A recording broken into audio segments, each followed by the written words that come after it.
Duel Review is brought to you by SpiderWolf.com. On today's Duel Review, it's the movie Low. I'm RJ. And I'm Nick. Let's get to it.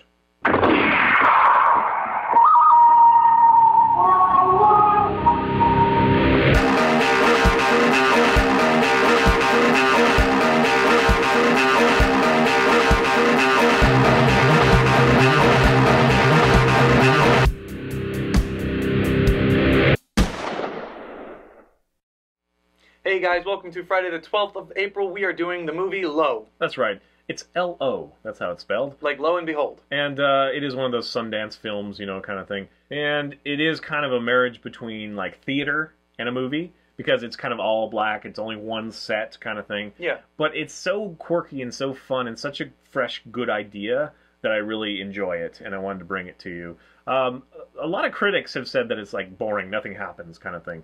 I don't know what those critics are talking about, because it is, you know, it never pretends that it's going to have a lot of action in it or something. It's just this conversation between a human who has lost his girl.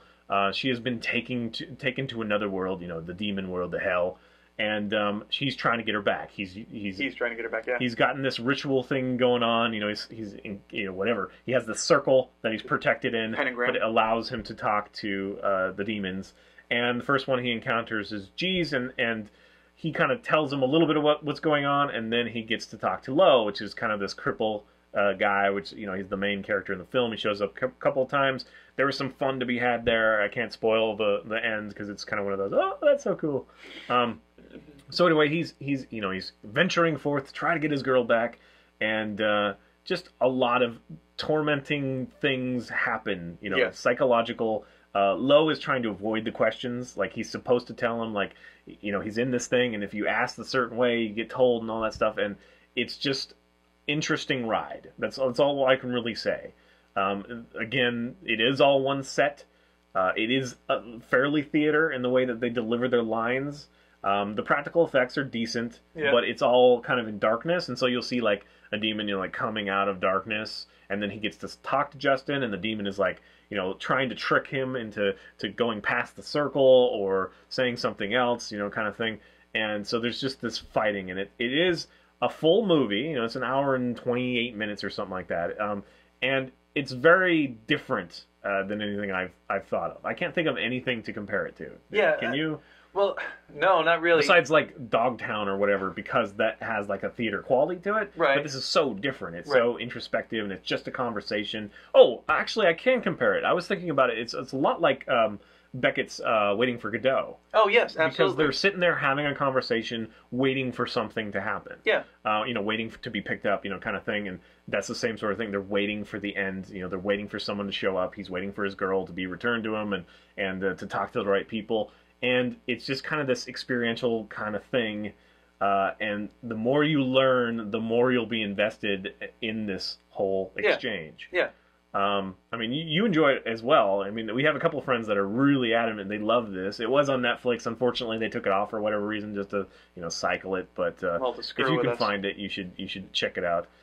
Yeah. So how do you feel about it? I like it. Basically, what the writer / director Travis Betts does is he takes the lowest amount of production value you can possibly get and puts it all towards, like, you know, prosthetic faces and makeup design and all this stuff. This is like a really, really well done student film. Yes, exactly. Really well done.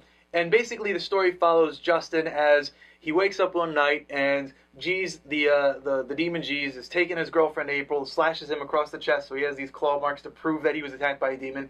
And the only thing that he has left of April's is this demonic book that goes step by step on how to summon the demon Lo. So he summons the demon Lo. He does the little pentagram circle, and he summons the demon Lo. Lo comes out, and he's got these broken legs, and he's kind of crawling over, and they have a little conversation, and that's pretty much the end of the story. You know, it's just the conversation that he has with Lo, the demons that he meets, the stories that he goes. You know, he has like flashbacks of him with April, which is the girlfriend. And it's even that is kind of done like a theater type-esque way, you know, where it's not like a verbatim, I guess, flashback. It's more like, this is a play, you know, this is your life. I was going to say that you do get a little of her, but we can't spoil that. Right.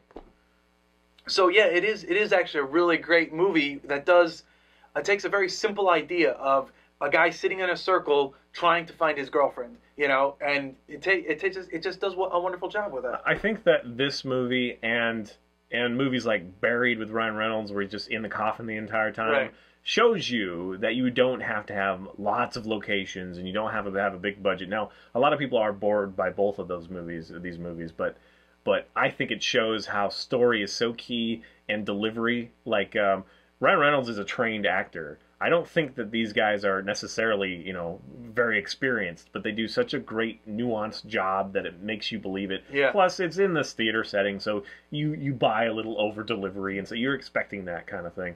Well, I don't. Well, they have a rhyme to the way they speak. Yeah, I don't think there was like a terrible over delivery. I don't think so. I think they did a great job, all of them. But I'm just saying that, you know, it does help buy into that. But yeah, I think that this proves that you can have a good movie without huge budgets. You just have to be smart, and you have to come up with something, you know, interesting, unique. Yeah. Again, critics did not receive this, you know, across the board well. Right. It did win a lot of awards, so obviously a lot of us like it. But yeah, some people just they won't give it the credit that I think it deserves. Now, I guess the story is just a little bit, you know, disjointed. I mean, there's a few things that you're still like, what? I don't know. I think it was pretty much well explained. Yeah, I mean, it's a pretty good job, but I can kind of see where there's some room for improvement there. But I highly recommend it to anybody who's interested in this sort of thing.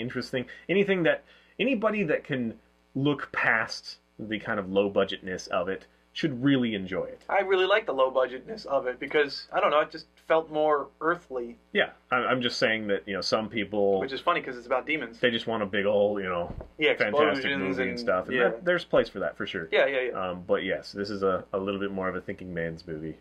Or woman's. And quite enjoyable. Yes. I highly recommend it. Go find it.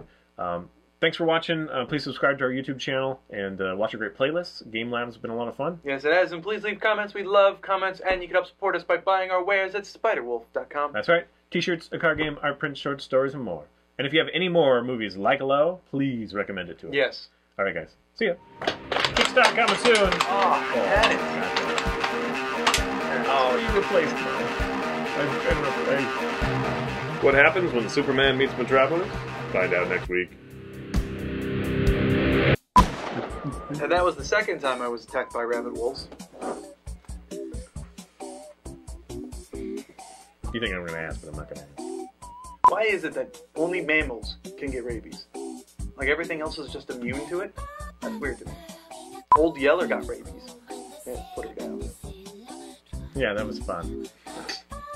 Sometimes when we touch. I sometimes get Ink, too the movie Ink, and this one confused. Ink was the one about the little girl who gets taken. Did you watch that one? I did, yeah. That was a pretty good one. Yeah, it was good. I like this one more. Yeah, I like this one more too. But yeah, Ink was good.